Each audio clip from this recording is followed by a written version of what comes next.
the UN panel of experts, who monitor compliance with the Security Council's sanctions regime on Iran, presented this conclusion cautiously, suggesting it was also possible Tehran has simply learned to outsmart security and intelligence services in its pursuit of sensitive components and materials. And the report cited a decrease in the number of detected attempts by Iran to procure items for prohibited programs and related seizures since mid-2013. It is possible that this decrease reflects the new political environment in Iran and diplomatic progress towards a comprehensive solution.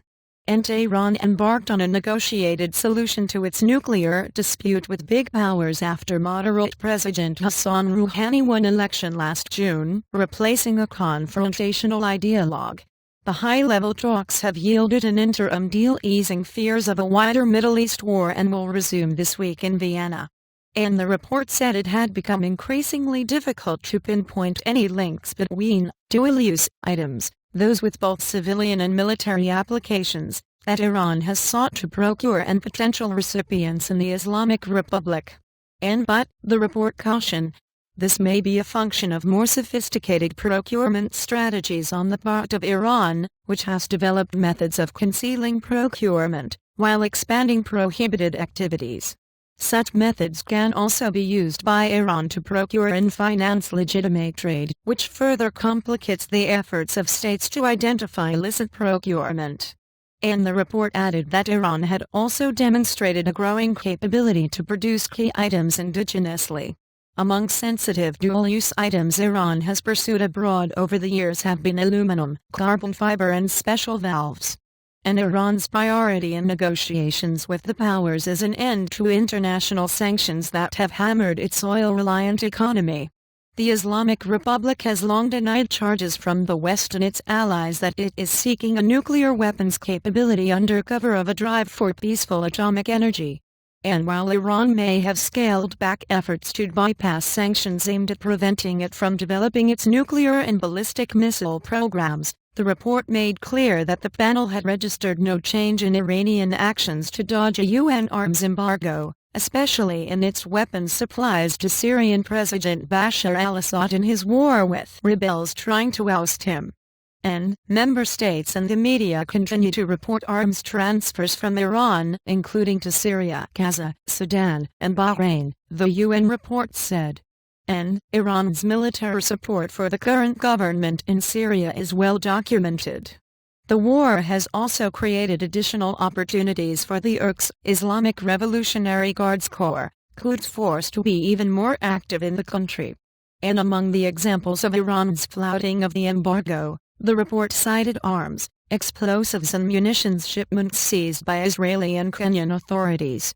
And uncertainty about UN sanctions, and the expert panel also warned that governments have expressed concern about the ambiguity created by the diplomatic push for a long-term deal between Iran and 6 world powers that would allow Tehran to ultimately engage in activities prohibited under UN sanctions, above all uranium enrichment.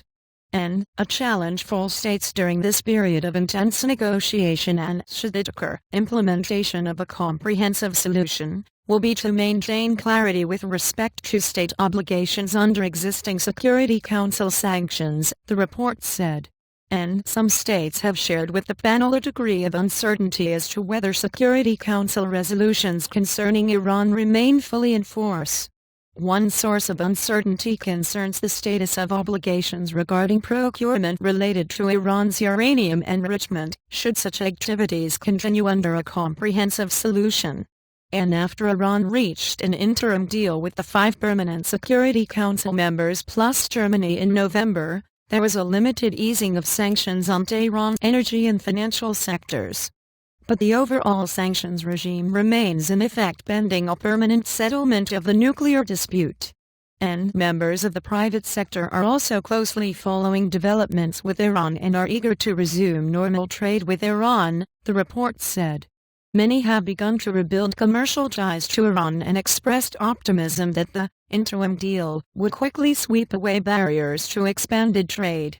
And the panel's report reached the UN-Iran Sanctions Committee just days ahead of the latest round of Vienna talks between Iran and the United States, Britain, France, Germany, Russia and China.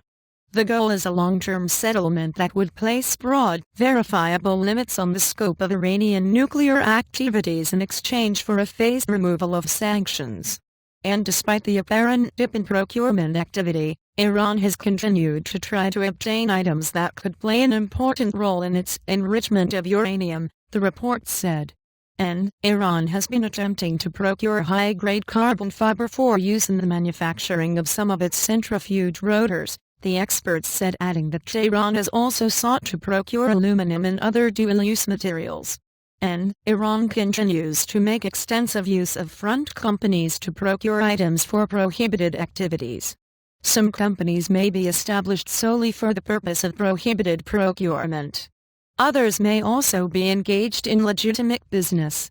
It may be difficult for states, in particular those seeking to promote the ease of establishing new companies, to identify those that are engaged in procurement for prohibited activities in Iran, as such entities constitute a tiny fraction of business entities, the experts wrote. Iran has also developed sophisticated methods of bypassing international financial sanctions, often using small Iranian banks that have not been hit by UN restrictions, it said. And sometimes Iran uses legitimate enterprises to acquire key technology. The report, which includes detailed annexes, cited an example of how Iran used its petrochemical industry as a facade to procure crucial items for its heavy water nuclear reactor at Arak, a plant that has proven to be a big sticking point in Tehran's nuclear negotiations with the powers. And if it goes online in its current form, the Arak reactor will yield significant amounts of weapons-grade plutonium. The United States and its European allies want Iran to either scrap the project or convert it to an unthreatening light water reactor.